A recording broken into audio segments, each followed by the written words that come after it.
So I want to tell you a little bit about myself. My name is Elvira. I was raised in Kansas.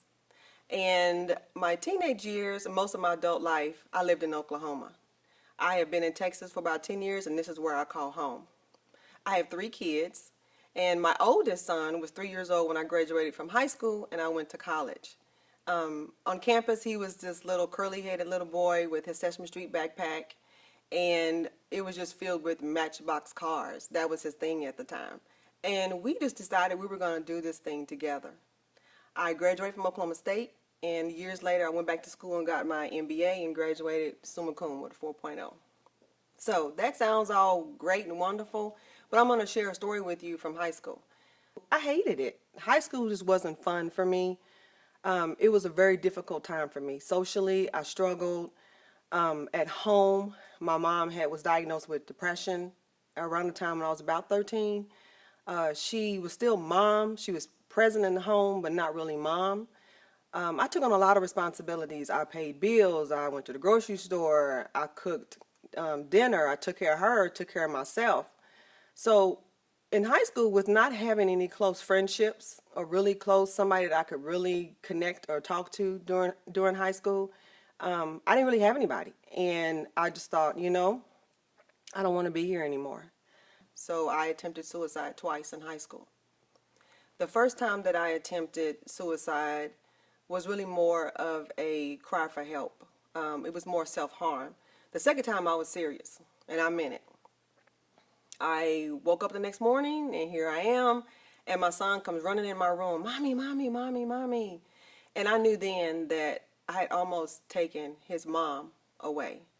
I cried. I knew that I almost put him through a lot of hurt and harm. Just the gravity of the situation just really hit me.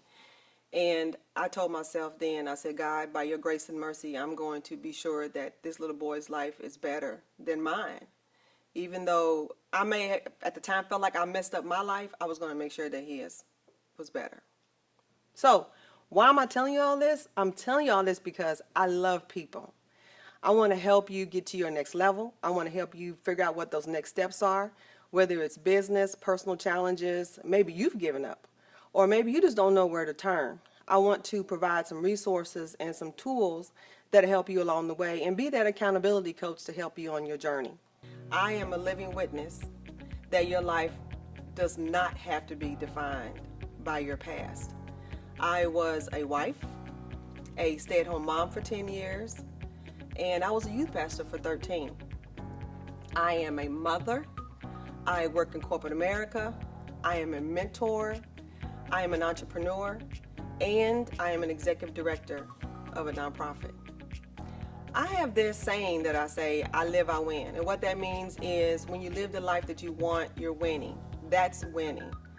That success is only defined by you. It's not defined by anybody else, by what you see on TV or Instagram or social media. It is defined by you. And so I want to help you live the life that you want to live. Jeremiah 29:11 says, it's my favorite scripture, "For I know the plans and thoughts that I have for you, thoughts for good and not for evil, to give you hope and an expected end." And so I think we should do this together, and I want to help you.